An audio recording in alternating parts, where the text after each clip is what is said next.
इसलिए उनकी ऑपुलेंसेस जब हम पढ़ेंगे और जब हम उसको पढ़ते हैं और सुनते हैं तब हमें पता चलता है कि क्यों भगवान ही सर्वस्व है, वही एब्सोल्यूट है और वही वर्शिपेबल है, पूजनीय है. So let's now see what Krishna says in this chapter. One more thing, we can divide this chapter 10 into 4 parts.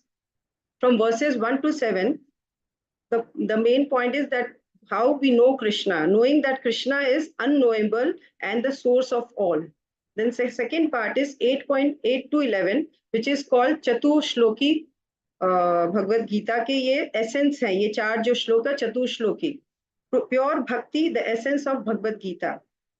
And then the third part is from verses 12 to 18, where Arjun accepts Krishna's supreme position. And the last part from verses 19 to 42, Lord Krishna describes his vibhutis, opulences. So from shloka number 1 to 3, Krishna is making a point on how his mysterious origin of everything and one who knows Krishna is free from all sins. So very nicely this is summarized herein from verse 1 to 3, that he is the source of the demigods and great sages too. Neither of them know his extraordinary origin and opulences. One cannot understand Krishna by scholarship and speculation. One can understand Krishna in his actual situation only by the unprecedented mercy of Krishna and his devotees, and from the bona fide books like the Gita, Bhagavad Gita, and Srimad Bhagavatam. In Shloka 4 and 5, Krishna is listing various qualities, very wonderful qualities. It starts from intelligence and goes up till infamy. Then he makes a point that all these qualities which are there in different living entities, I am the origin. So from here itself, he starts telling that how he is the origin. Nothing can manifest itself in this world, material world, which is not in Krishna. That is knowledge. यही knowledge है कि कुछ भी जो material world में है बिना भगवान के नहीं आ सकता. He is the origin of each and every atom of this material world. So in shloka 6 again he makes a very important point that how he is the source of all the personalities including Brahma, who is also referred as Hiranyagarbha. And Prabhupada has explained that he is referred as Pitama, and the Lord, Supreme Lord, he is referred as, he is being expressed as Prapitamaha. The 7 greats, so he is the source of all the personalities including Brahma, 7 great sages, before them the 4 Kumaras and the Manus, who are the progenitors of mankind, came from him, born from his mind. They were absorbed in thinking of him, and all the living beings descend from him, populating the various planets. In Shloka 7, Krishna is saying, one who is convinced of his opulence and mystic power, vibhutis of mine, fully surrender unto me with great faith, and engages in unalloyed devotional service undoubtedly. Ahetuki apratihata bhakti jo hoti hai. Such a person will surely attain highest destination. The highest summit of spiritual perfection is knowledge of the Supreme Personality of Godhead. Generally, people know God is great, but they do not know in detail how God is great. So now the shloka number 8 to 11, which is referred as Chatushloki Shloka, these are the nutshell verses of entire Bhagavad Gita. They are very important set of shlokas, which we saw in great details. Krishna summarizes the Bhagavad Gita in these 4 essential verses, often called as Chatushloki, also describing the bhakti of topmost devotees and the real nature of himself, which generates and nourishes that bhakti. They talk about the essence of entire Bhagavad Gita. So as we said in Bhagavad Gita, we have 18 chapters which are categorized into 3 parts, 6 chapters each, Karma Yoga, Bhakti Yoga and Jnana Yoga. So initial 6 chapters, they talk about Karma Yoga obviously, and some part talk about Ashtanga Yoga. The last 6 chapters talk about Jnana Yoga, and the middle 6 chapters talk about Bhakti Yoga. This is very important section, and in that also the middle two chapters, chapter 9 and 10, they speak a lot of things about pure devotional service, and even in that the most important verses are shloka 8 to 11. These are faith-inspiring verses. So in shloka 8, Krishna is saying that he is the origin of all the material and spiritual worlds. Aham sarvasva prabhu matta sarvam pravartate. Everything emanates from him. Whoever know this perfectly from authorized sources are considered wise and engage in Lord's devotional service and undeviated and worship him with all their hearts. This is the indication of a learned scholar. In Shloka 9, he continues that his pure devotees that are busy discussing about me, mat chitta mat gata prana bodhayanta parasparam. So the Prabhupada gives the analogy of just a fish cannot survive of waters. It's like he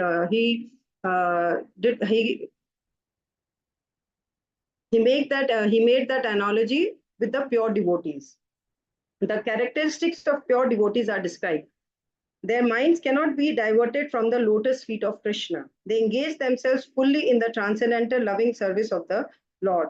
Their talks are solely on the transcendental subjects, glorifying the qualities and pastimes of the Supreme Lord. Their hearts and souls are completely and constantly submerged in Krishna, and they take great pleasure in discussing him with other devotees. Bhakti or devotional service unto Lord Krishna gives satisfaction in the stages of both practice, that is sadhana, and perfection, that is sadhya. This great joy that a devotee experiences by glorifying Krishna is a spiritual bliss beyond the modes. Lord Chaitanya likens devotional service to the sowing of a seed in the heart of the living entity, and if he goes on hearing and chanting Hare Krishna, Krishna Krishna, Hare Hare, Hare Ram, Ram Ram, Hare Hare, that seed fructifies just as the seed of a tree fructifies with regular watering. Here, I would like to share an example of alvars which Guru Maharaj Param Pujya Bhakti Rasamrit Swami Maharaj shared in one of the lectures. He there were alvars, so alvars south में होते हैं, and ये मैं हिंदी में बोल सकती हूँ अपने आप. So वहां पे ये हो रहा था कि वहां बारिश हो रही थी, मानसून सीजन था, and one of the Alvars they took a shelter. उन्होंने एक शेल्टर लिया. वहां पे दूर को उनको एक छोटा सा एक जगह मिलता है, एक रूम मिलता है, दिखता है, एंड वहां पे वो एक शेल्टर, वहां पे वो एंटर करते हैं, एंड वहां पे वो ही जस्ट लाइज डाउन, वहां पे आराम करने लगते हैं. And then there was knock on the door. फिर उनको कोई नॉक करता है तो बोलते हैं कि नहीं, यहाँ पे जगह नहीं है, ये एक ही आदमी की सोने की जगह है. बोलते अच्छा, तो बोलते कि कोई बात नहीं, जहाँ एक आदमी सो सकता है वहां पे हम दो जन बैठ सकते हैं. तो वो डोर ओपन करते हैं एंड दो उसपे टू अलवर्स आ जाते हैं. Again there is a knock on the door. फिर उन लोग बोलते हैं कि नहीं, दो ही लोग बैठ सकते हैं, तीसरे की जगह नहीं. तो बोलते जहाँ दो बैठ सकते हैं वहां तीन खड़े हो सकते हैं. तो फिर वो डोर खोलते हैं एंड वहां पे तीन जन खड़े हो जाते हैं. खड़े होके जब वो आपस में बात करने लगते हैं तो पता चलता है कि they are devotees and they start talking about the lord. जब वो बातें करने लगते हैं तो उनको थोड़ा सा पुश फील होता है कि हम तीन थे लेकिन अभी हम थोड़े से टाइट हो रहे हैं, पुश हो रहा है, ऐसा क्यों है. सो महाराज ने बड़े अच्छे से बताया कि जब वो भगवान की बातें करने लगते हैं, जैसे भगवान ने बोला कि उन्हें बहुत अच्छे लगते हैं वो डिवोटीज जो मेरे से बात करते हैं, कथा अंतमाम दुष्यंत टीचर, अमन टीचर, जो बहुत बहुत खुश होते हैं, तो वहां भगवान खुद आ जाते हैं. तो वो पता चलता है कि वहां पे भगवान खुद आ गए थे उनकी कथा सुनने, उनके बारे में जब बातें हो रही थी. तो he himself was present there, although they were not able to see, but they could feel that some fourth person is there. So Maharaj ने ये शेयर किया था. So I thought because it was related to this verse, तो मत चित्त मत गता प्राणा, भगवान बोलते मेरे दिल के करीब होते हैं जो मेरे बारे में बात करते हैं. तो यहाँ पे महाराज का ये एग्जाम्पल अलवर्स का था. So even Krishna loves Krishna katha and as we also become anxious to know if anyone talks about us. जैसे हमारे बारे में कोई बात करता है तो हमें सुनाई देता है और हम भी कान लगा के सुनने लगते हैं कि क्या बोल रहा है वो हमारे बारे में. तो महाराज ने बोला कि ऐसे ही भगवान वहां पे आ गए थे अपने बारे में सुनने के लिए. So next is the previous verse described how devotees worship Krishna, and the next two verses, so previous verses like 8 and 9 we are talking about. Now the next two verses, it's 10.9, sorry, 10.10 and 11. The next two verses describe how Krishna reciprocates with them. Tesham satata yuktanam bhajatam priti purvakam. So in verse 10 he says, those devotees who are constantly engaged in devotional service, serving me with love and devotion, ददामी बुद्धि योगम तम, मैं उन्हें वो बुद्धि देता हूँ जिससे वो मेरे पास आ सके. So I give them that understanding by which they can come to me. Buddhi yoga is the process by which one gets out of the entanglement of this material world. The ultimate goal of progress is Krishna. To achieve this goal, the path is slowly but progressively traversed. When a person knows the goal of life but is addicted to the fruits of activities, he is acting in karma yoga. When he knows the goal is Krishna, but he takes pleasure in mental speculations to understand Krishna, he is acting in Jnana Yoga.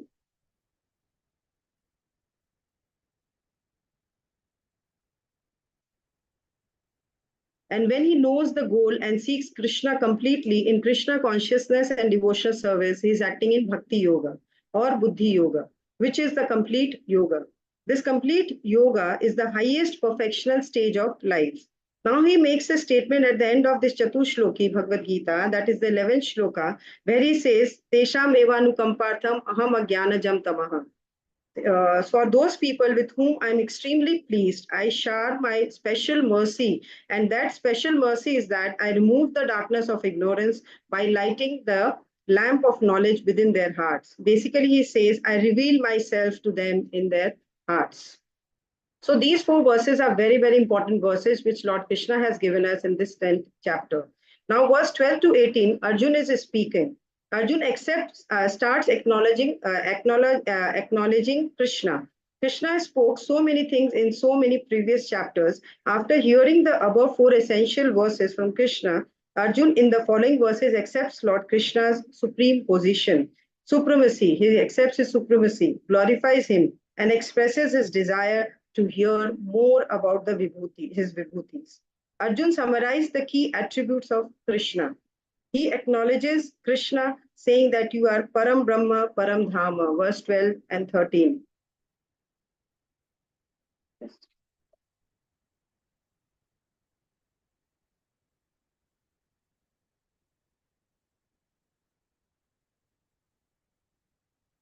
So just read the translation of 12 and 13. Arjun said, You are the supreme personality of Godhead, the ultimate abode, the purest, the absolute truth.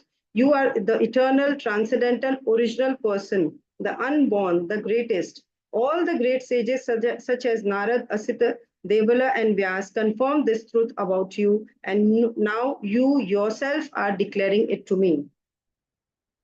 Arjun says that this is not just my conclusion. Oh Krishna, all the great personalities are talking about you. Then here Arjun expresses himself to the grace of Krishna. Arjun goes on acknowledging Krishna, and from verse 14 to and 15, these two shlokas, Arjun is saying, No one can understand you. Oh Krishna, you are the only one who can understand yourself by your own internal potency, neither the demigods nor the demons. I totally accept as truth all that you have told me. He is accepting Lord Krishna's supremacy. This should be emulated, then we can understand the essence of Bhagavad Gita. Here Prabhupada says that we should emulate this, what Arjun is saying, and then only we can understand that Krishna is the supreme personality of Godhead. Arjun further says in verse 15 that only you know yourself by your own internal potency. Arjun addresses Krishna in this verse by different names as Purushottam, Bhut Bhavana, Bhutesha, Dev Deva, Deva Deva, Adi Dev, Jagatpate. Krishna can be known by persons who are in a relationship with him through the discharge of devotional service, like Arjun and his followers. Thus, the truth about Krishna is established in this verse by the realization of Arjuna, and we should follow in the footsteps of Arjuna to understand Krishna as he is.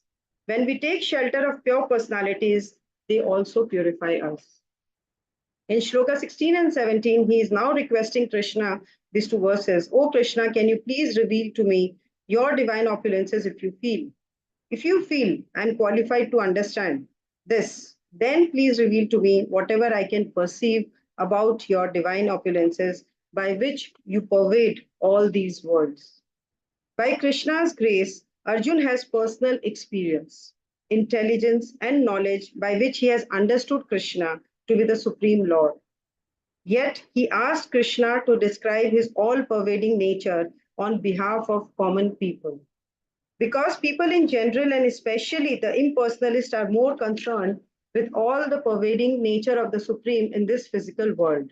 In Shloka 17, now Arjun is asking Krishna, the Supreme Lord, how shall I constantly think of you, know you, and remember you? In what all forms do you manifest?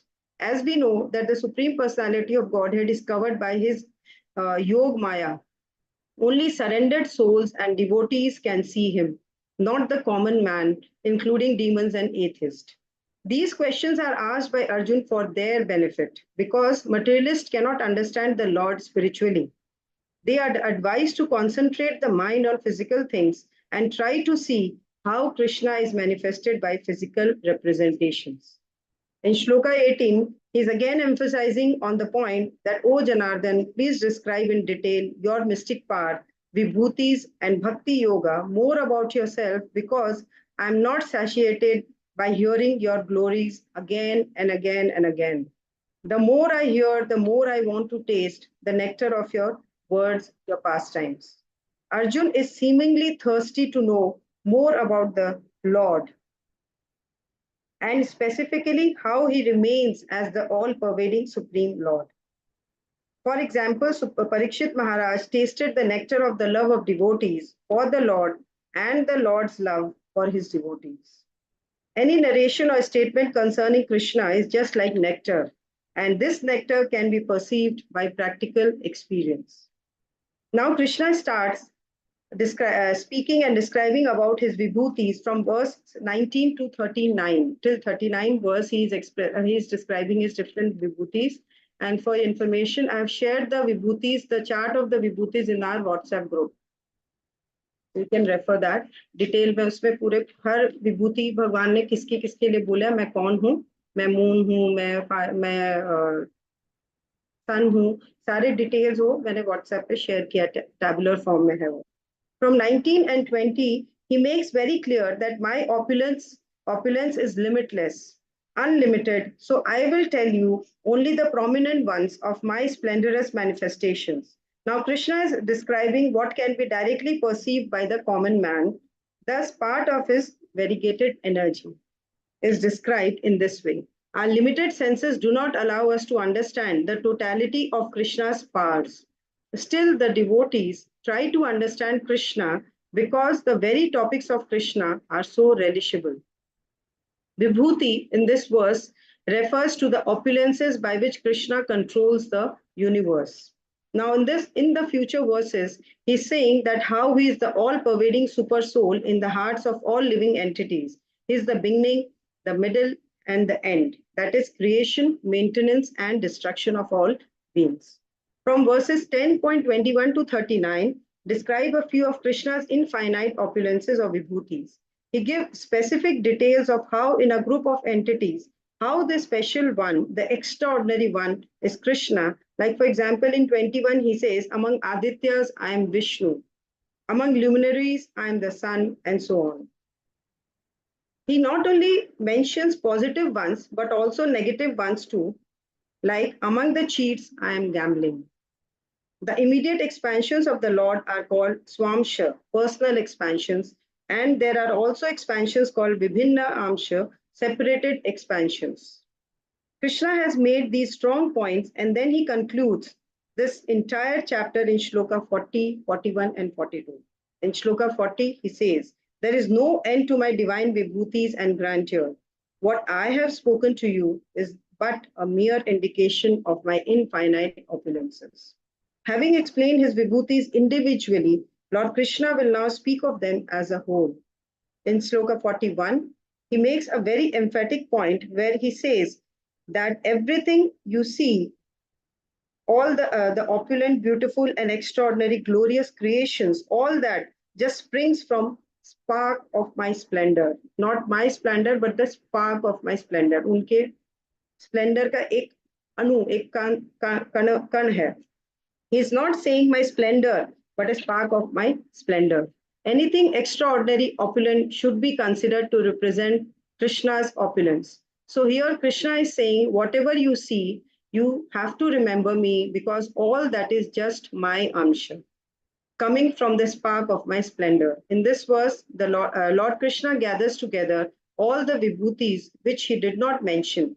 One should consider that all glorious objects are non-different from Krishna by being under his control and by being pervaded by him.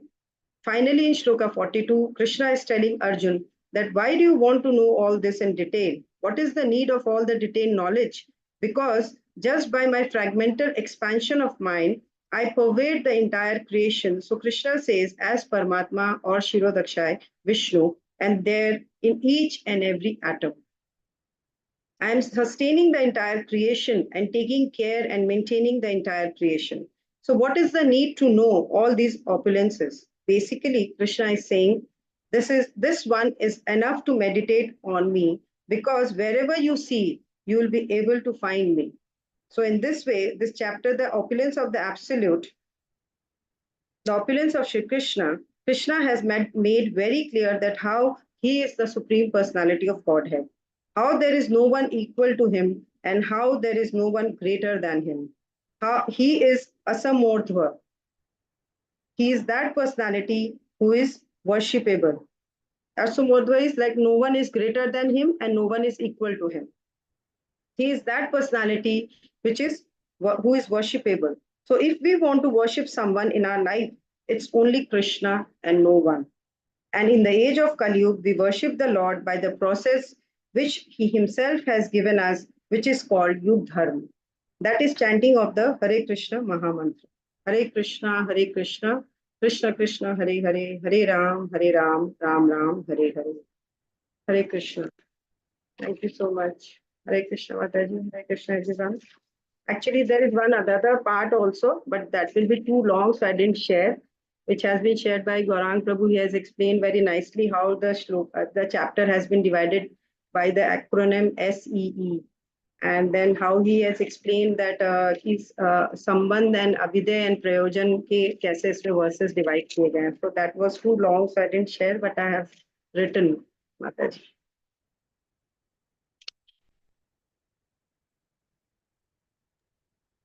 Okay, thank you, Mataji. Very nice, and very detailed yet crisp summary. So, किसी का कोई question है तो माताजी से पूछ सकते हैं. Very well done. Wonderful. All glories to Prabhupada and all the Guru Maharaj and the Prabhujis and devotees and Mataji of